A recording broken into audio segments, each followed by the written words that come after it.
On the fourth day of Christmas, Chromium played for me. 2 cards we played previously. Hello everyone and welcome back to this brand new video. So it's the 4th day of Christmas and we're still going on with our series. Again, if you want one of your decks to be played, make sure to submit it. And just as I'm about to say now, you can stay anonymous and still submit the deck to me by DM, which is exactly what the person that submitted today's deck wished to be. He told me he just wants me to play this deck, no need to thank him, no need to do anything, so I'm gonna stick with his word and not say anything, but I just wanted to know him that I truly appreciate the support, and it means a lot to me that he submitted this deck. And what are we playing today? We're playing a deck he called Izzet Taunter. So it's a super fun deck because it wins in a very unconventional way. So it wins with Brash Taunter, and I really like this card. You've seen me play this before. It's a super fun card. And how do we win exactly with this? Well, you obviously need to deal damage to Brash Taunter, but how do you do that is a whole different question, and we're gonna tackle that right now. So the deck can win by copying Storm's Wrath multiple times with double vision, or it can play an experimental overload that's gonna be huge and then have Brash Taunter fight it, and then on the stack while Brash Taunter is fighting it, we copy that ability to make it fight twice, so usually that should be enough to end the game. Or we can also have multiple double visions on the field and we can keep on shocking Brash Taunter forever. So very weird deck, very interesting deck, but I really like the concept from the guy that submitted it. And he went with an Izzet control build, which I'm impressed by, honestly, because if I want to play such a janky deck, I'd go either Hyper Lamp or I'd go control. And this deck is actually standard legal, so if you want to play this for fun, you actually can. So what is this deck? It's an Izzet control deck, as I mentioned previously. We have 3 of shock to deal with small threats, and it's a super cool card because it pairs well with Brash Taunter if you should ever come to that. Although, funny enough, I mean, you can shock your opponent's face. Why would you shock Brash Taunter? But it's way funnier to shock Brash Taunter. 2 Essence Scatter to deal with creatures. We have 4 Frantic Inventories to gain some kind of card advantage. And it pairs very well with double vision because it's gonna copy and then it's gonna copy with the triggers with the amount of copies in the graveyard. So if you have 2 copies of Frantic Inventory in the graveyard, you can pay 2 mana, draw like let's say 8 cards. That's insane. And it's an instant, so obviously it's really good with double visions. 2 of Jwari Disruption gives us additional land drops, and at the same time it's a sensor, so it's good. 2 of Negate to protect our combo. Midnight Clock is here to ensure that we do not mill out, and that's something amazing. And it also ramps us into either Double Vision or Lithoform Engine. 3 of Neutralize, amazing card. Don't have to say anything else, honestly. Now, 3 of Bonecrusher Giant, removal and a threat on the same time. We all know how good Bonecrusher Giant is. I don't know what's wrong with me, guys. Yeah, we all know how good Bonecrusher Giant is, so we don't have to stress that too much. Mythos of Illuna, you've seen me do this 2 days ago. Mythos of Illuna, double vision combo, we all know how good that is. You get 3 double visions, and then if you have enough mana left on your opponent's turn, you could like triple shock, you could triple Frantic Inventory, that's amazing. Storm's Wrath, again, it's a board wipe that's good with our control deck, and it's also a way for us to deal damage with Brash Taunter, so that's also good. Experimental Overload can serve as our win condition when we don't draw our Brash Taunter, and it can also serve as our win condition by making Brash Taunter fight it. Lithoform Engine, we all know how cool this card is, and it's our sleep for the day. Brash Taunter, the boy, let's make him the face of our deck. He's the face of our deck now. Look at how cute this card is. It's indestructible. I actually won this in foil in my LGS, so I got second prize at the second place, at the mystery booster. And the first person got the Massacre Worm foil, but I got the Brash Taunter foil, so we both know that I won this tournament. And Double Vision, super cool card, I don't have to say anything else about it. Shark Typhoon is interesting, it's just a way for us to kind of pressure control decks. He's only playing one of it, so I don't think it's his main strategy. We're playing an effective 8 and 8, that's 22 lands, and then we have this that's total of a 24 land. Maybe I'd go up on the land count, but again, I mentioned to all of you that I wouldn't be changing anything with the essence of the deck. I would only change some of the mana base, but he didn't want to touch the mana base. I suggested it. He said he'd rather me not change it, and then I'm gonna stick to what he told me because I respect my fans. So that's gonna be pretty much it for DeckTech. I'm gonna see you in the games in a bit, but before we get into our games, I would like to please ask you to comment and subscribe. 65% of you watching currently are not subscribed, and you have no idea how much this press of a little button means to me and how much it's gonna help me with the YouTube algorithm. So please, if you can, just press that button, comment anything down below, tell me what you ate today if you want. tell me what show you're watching, maybe watching the same things, we can comment on that, we can get to know each other.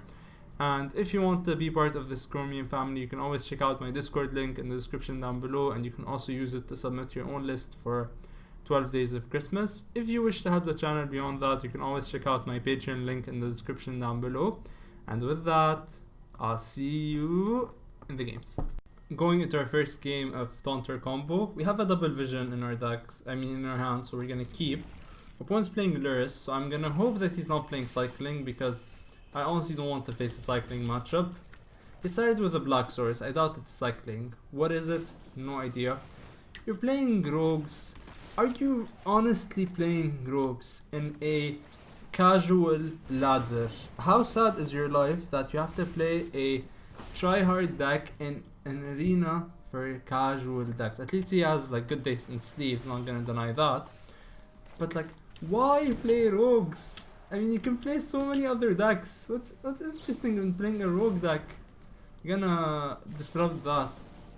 I'm trying honestly to understand why would you play Rogues in a ladder for casual games. Yeah, sure. And we don't have the blue source, so I can't even neutralize that, sadly. He doesn't play anything, that's fine. That's fine. Alright, we're gonna cycle our Shark Typhoon for 1, because that could make us block one of the Soaring Thought Thieves, and then we can stomp with Bonecrusher Giant. Opponent has different ideas, never mind. Alright, Midnight Clock can eat a counter spell. If there's one, he could have, what's the name? John in the lock, exactly. Not hitting our 4th land dropped or a second blue source really bothers me, but can't do anything about it, honestly. Alright, at least we hit a blue source. Can't complain. Opponent is also not playing threats, so can't complain about that. He's not playing threats, but he's not doing anything either, so kind of wondering what he has in mind. Pass the turn back to our opponent. If you're not gonna play anything, guess what? I'm not gonna play anything. Let's stomp his face, try to get a counter spell out of him. Does this earn a drown in the loch? It gets us a didn't say please. I should have said please. Alright, our turn. I don't think he has a 3rd drown in the lock, so I'm gonna risk that. Alright, we have a Midnight Clock active on the field, so try to mill us, opponent. I dare you to try to mill us. Alright, Merfolk, Windrobber, do I have... if it's a redraw, I'm kind of fine with it, honestly. He's just playing it to draw into another thing. Sure, suit yourself. Off one mind can get neutralized. You're not getting card advantage over here. And we're probably gonna tap out for double vision next turn. Opponent could tap out and play... what's the card? I'm trying to remember the... It's the card that draws him 4 cards off one story. Off one mind, sorry. But I still want to resolve this double vision. So, do I go for it? Do I just go the safe route, play Experimental Overload, held back a counter spell? I think we're gonna go for that. Experimental Overload, get back something, and hold back. We're gonna get Frantic Inventory, just because we need to draw some stuff. And we're gonna get the turn back to our opponent. Let's see what he has in mind. We have a 7/7 opponent. If you're happy about playing Rogues, I'm happy about crushing your dreams of milling me out as well. And he draws a land, which is what he deserves for playing Rogues.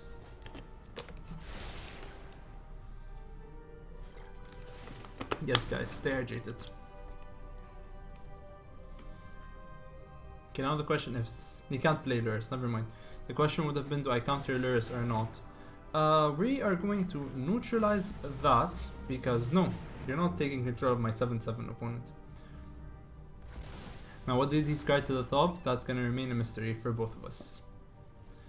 But we're gonna play double vision next turn, and we are going to start hitting our opponent for a bunch of damage. And sadly, Negate gets milled. We would have loved to draw that Negate. Opponent draws whatever he's cried to the top.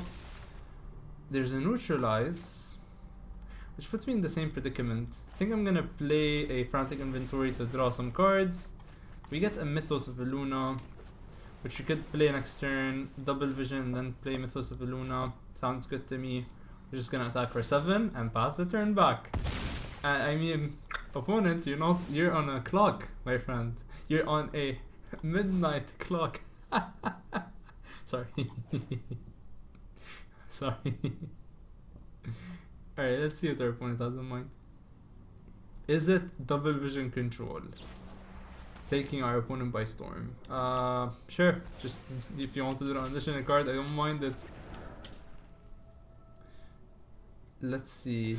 Opponent. Do you play your lures? That's a question. I'm gonna answer you with a Neutralize. And he does not have anything to stop our Neutralize.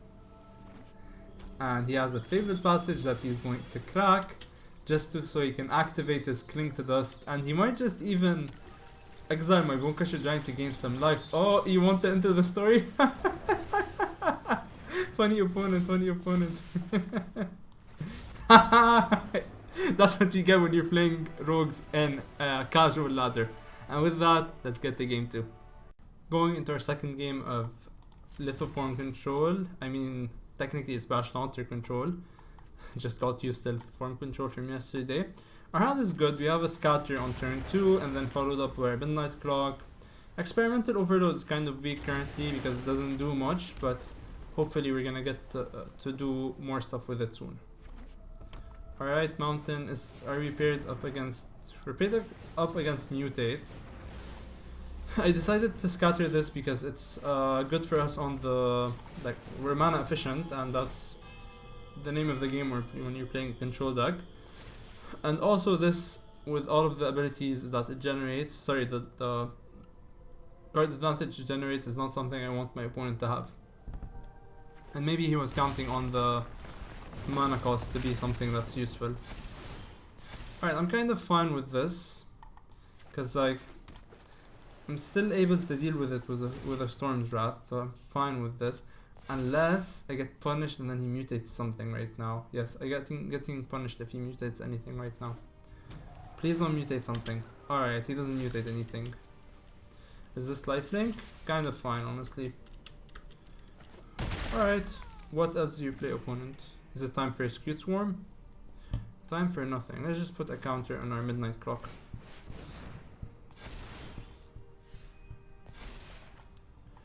Alright, let's experimental overload. Get back the Essence Scatter, obviously. And it seems that the opponent doesn't have anything on a curve to drop, because if he could, I doubt he would have let my Essence Scatter resolve this easily. Alright, what's your plan, opponent? Opponent just cycles with Godzilla, Doom Inevitable, or Yidaro, my boy Yidaro. He cycles another Yidaro, and we're not very far away from just losing to Yidaro. Although Yidaro is interesting because if you get our Brash Taunter on the field, Yidaro is simply super cool. Is he playing a Godzilla tribal deck? Is that what I'm playing right now? Because I just figured that this might be it. Yeah, we're gonna negate a great hand. I mean, I don't want my opponent to get this much card advantage. And can we afford to take a hit for 4? Did you get flying? Oh yeah, I did get flying, lol. Wrath into... Actually, let's attack first. And then a Wrath and keeping up Scatter seems like a good play. Pass to you, opponent. Alright. Let's see. So, what happened during my day currently? I just finished Vinland Saga, and guys, I can't in any way recommend to you enough to watch this show. This show has been nothing short of amazing. We're gonna scatter that. I can't put it into words. I really honestly can't put it into words. The opening is so good. The first opening is good. The other opening is amazing. And the part I like the most with the other opening is the only line that says... Okay, so it's a very deep opening, honestly, but there's a line that struck me a lot, which says that... Okay, 1 second. I think I'm gonna overload, get back Negate, because I'm afraid of what this crystal is ramping into. It could have been a creature and I just misplayed, but I can't tell.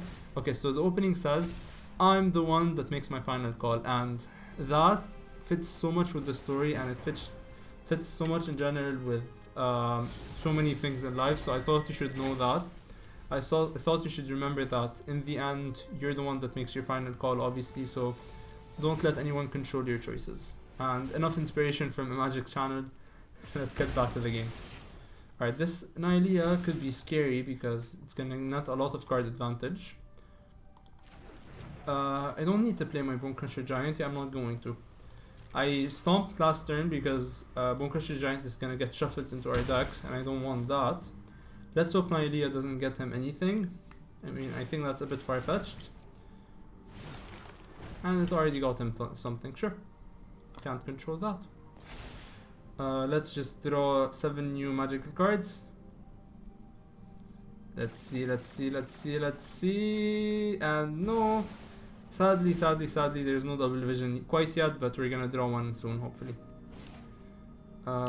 Sure. Does she make creatures? Yeah, she makes them cost 1 less. Yeah, I just noticed that. Alright. What does he get? He gets flying. Alright, interesting play for me would be not to do anything then to Shark Typhoon.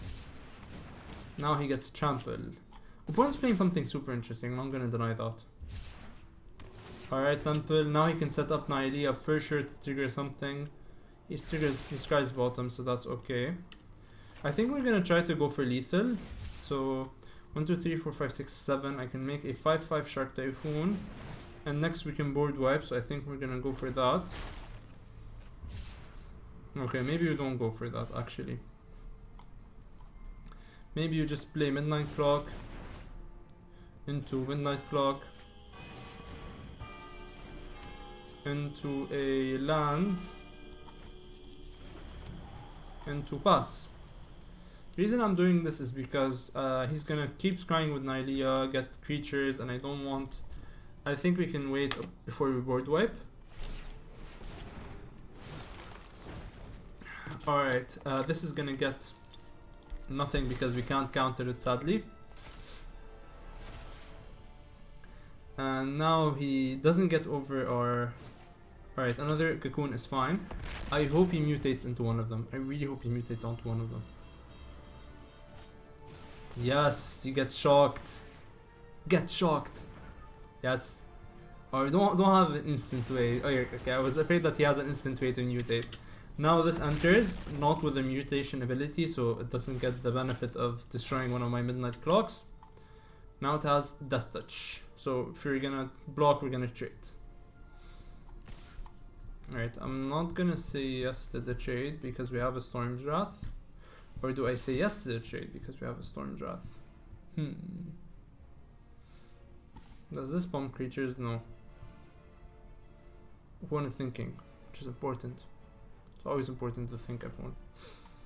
Alright, my turn. We're gonna cycle the Ketria Triome. And he's gonna Ember Cleave in response. I don't know why he didn't attack if he had an Ember Cleave. I'm trying to make sense of this, but I can't. Let's just play our Storm's Wrath. And now we can attack for 5. And we can play this Lithoform Engine. And we can pass the turn back to our opponent. And now we can do a bunch of cool stuff. Hopefully we just need to untap.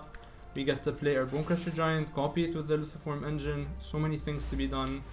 Opponent activates Nylea, don't hit anything. Land goes to grave.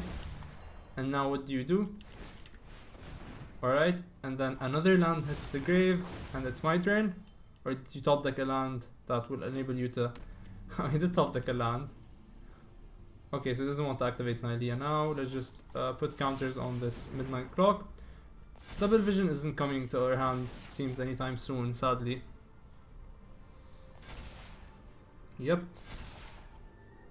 Alright, we get a Brash Taunter. That's cool. And I think I'm gonna copy that target permanent. Yep. Yep, another Brash Taunter. A Brash Taunter into a Brash Taunter. The dream of every single person.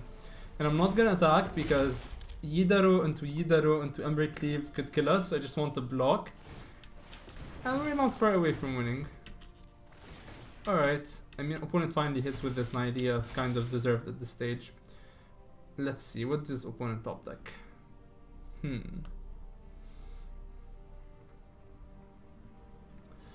Let's see. Mecha Godzilla. Alright, mutate onto Gem Razor. And then kill one of my Midnight Clocks. Or kill my Lithoform Engine, right? Right? Yep. Sadly, our engine is no longer from this world. I mean, it's gonna get shuffled back into our deck, hopefully, so that's good. Oh, and now he obviously got flying, because that's just how my luck goes. Okay, we can still block with the Shark Typhoon. So that's good. Think I can make a copy of Mythos.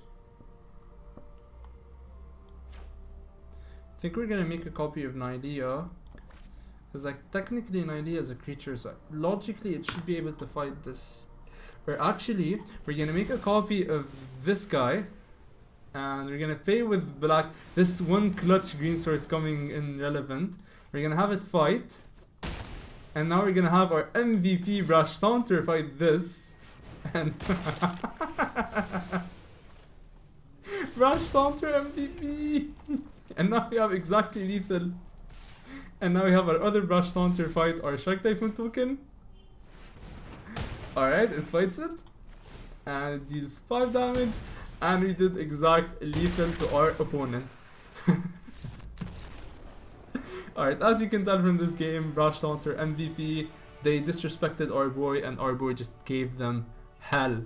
Alright guys, thank you so much for watching. It means a lot to me that you take time out of your day to watch my videos. It truly means a lot to me.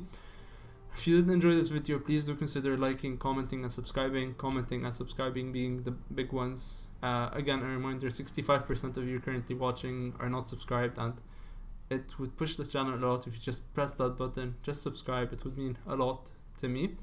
If you want to help the channel beyond that, you can always check out my Patreon link in the description down below. And speaking of patrons, I wanted to thank them for making my content possible.